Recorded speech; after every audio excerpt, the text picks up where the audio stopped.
Have you ever challenged yourself as an artist to the point where you ask yourself at one point, what did I get myself into? Well, I'm kinda in that scenario right now. A large painting could be quite an investment. I'm not talking about just money, but also the time and effort that goes into making one. When I was in Greece, I took lots of photos, and the whole time when I was there, I was looking to capture something that spoke about my trip that would be my next big project, because honestly, the size of my oil paintings have been trending smaller and smaller. Like the most recent one I finished, it was only 11 by 14. And then the previous one that was a little bit bigger was just 18 by 24, which was the road to Galambaka. And then my Restless Natives painting with all the horses was just 24 by 30. My next piece, though not my largest ever, it is significantly bigger at 30 by 40. And what I have in plan is going to be quite a challenge. Hello and welcome. My name is Charlambos. I go by Bob. I am not your typical painter. And today I'm going to talk about my newest painting, but it involves a lot of sheep and also a pretty extensive background and lots of grass. A while back I did a video about a bunch of photos that I was going through for my next painting. I did ask the viewers if they could help me decide, but unfortunately I only had one reply. Anyhow, after going through the photos again and some other ones that I had in my library, I settled on the sheep photo. And why? It was kind of a nice moment I actually experienced while I was in Greece.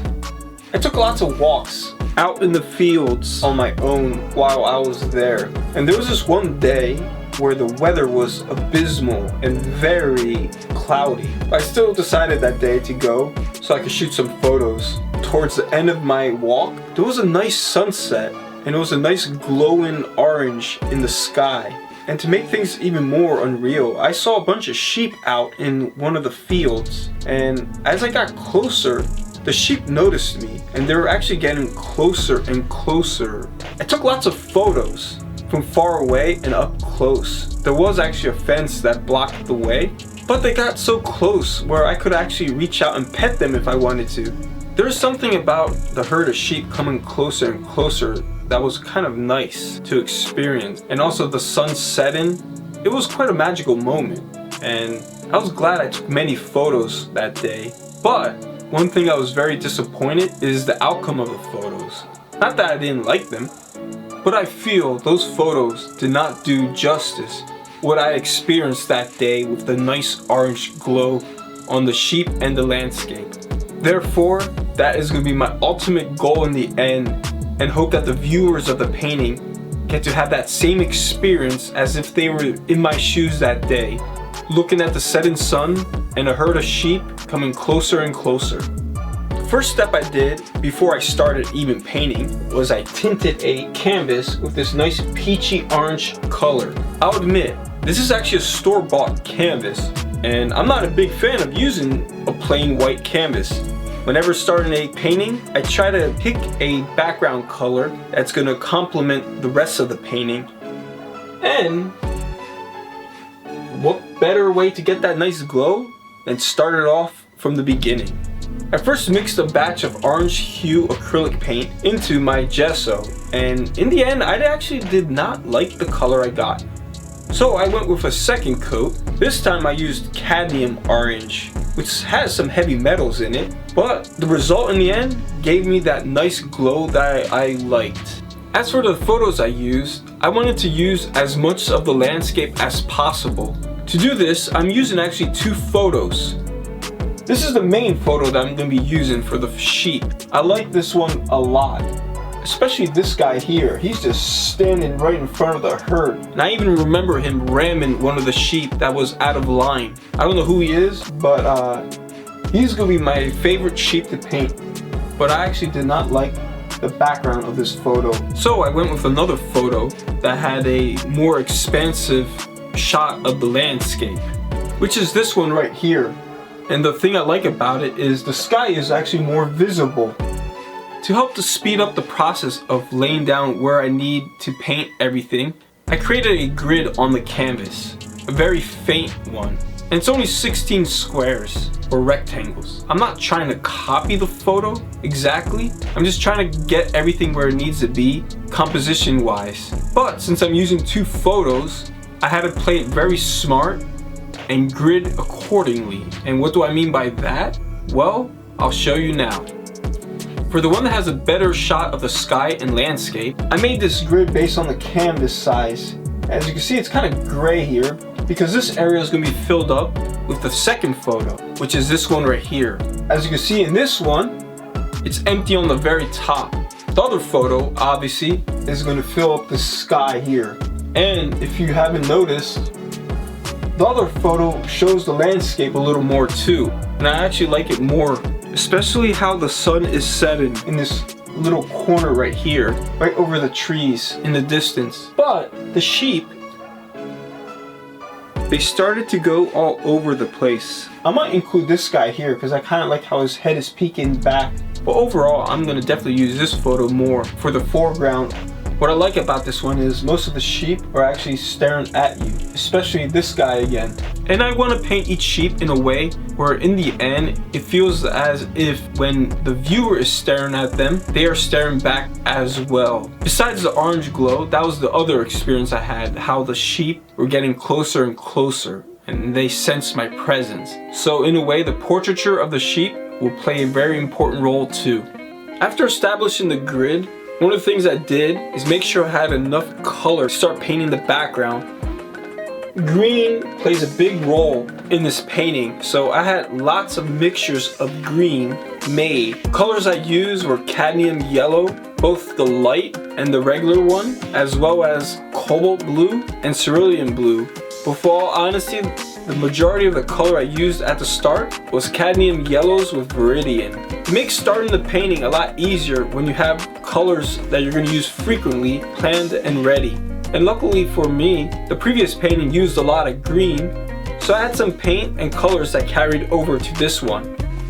After establishing the grid, the next step was to start laying down bodies of paint, particularly the field, areas where the sheep would be, and particular landmarks that will help me so I don't get lost as I paint this complex painting. Certain things I had to invent on my own, like this right here. Since I was using 2 photos, I had to improvise that area. They did not match in the grid.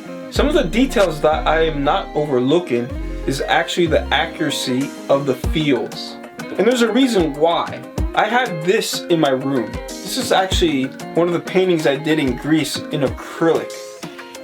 And one interesting thing is when my father saw it, he was able to identify some fields that he used to own but sold. So it made me think, if he could identify them, others who view the painting that are from the village will be able to identify them as well. So for that reason, I keep this in my studio as a reference, and I'm trying to capture in some ways the striations in the fields and the vegetation that are planted there. I don't know what they are exactly, but I'm paying close attention to the patterns in the photo. I guess one of the reasons why I opened this video by saying what did I get myself into is because as I was getting more and more into the painting, I was starting to ask myself, did I bite off more than I could chew? As of right now, I'm confident, but it made me think that there's sheep that I have not even touched yet really. I planted them where they should be, but each sheep is going to be a portrait, and in a way, they have paws and legs. Some are eating, some are hiding, and some are staring directly at you. In a way, this is more complex than the horses in my Restless Natives painting I did earlier last year. But one of the things that's probably going to be a big star of the painting will be my grass.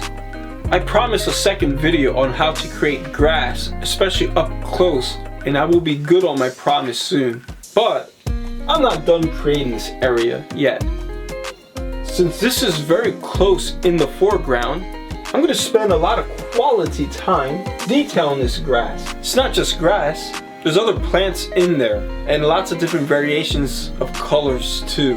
part of the reason I'm going to be detailing the grass up close extensively is to help establish a sense of distance. Imagine this being super detailed, less detailed, and very faint detail in the background. Besides detail, scale will play a very important role, giving off that illusion of depth and distance. For example, this plant here is quite small, yet in the picture plane, these trees are smaller, but in reality they're bigger. Same thing with these fields right here versus these fields right here. They are bigger in the picture plane, but they're roughly probably about the same size, but the scale on the canvas creates that nice sense of depth. And lastly, this tree right here. It's gonna be very detailed, but there'll be other trees in the distance that might actually be bigger, but since this is up close, it'll help establish the depth. Lastly, I want to talk about the orange glow effect I'm going to go for. Giving the canvas a nice orange tint definitely helped, but I'm going to further amplify that orange appearance by embedding lots of orange mixed in with the white whenever I go to lighten something. I'm rarely using pure white. It's always with a dab of cadmium orange, and that's actually helping with the orange appearance. But the sky will definitely be one of the last things I'm going to do. I haven't decided yet whether to keep it a nice looking peach or to add some of the clouds. It'll be something towards the end that I'm going to decide on. It's because I kind of like the glow it's given by just being a solid body at the top. And that was an actual accident too, because I had a lot of green left over from the previous painting, and I started using that first to establish the painting. And the further I was getting into laying down the bodies of paint, I started saying to myself, what if I just keep this nice tint? If you made it to the end, thank you for watching. This is going to be a very lengthy painting. I don't know yet if I'm going to take a break from it and do a smaller one when I get frustrated, because sometimes I do when I get into these really enormous projects of mine. And I have yet to decide how I'm going to do my time-lapse videos. If you guys have suggestions, let me know. I don't know if I should do one very, very long video or split it into episodes like I have done in the past. I don't have an estimation on how long it will take to complete this. I want to say possibly 3 or 5 more months of work, and I've yet to get into the sheep too. Anyway, once again, my name is Charlambos. I go by Bob. I am not your typical painter. Thanks for watching. Bye.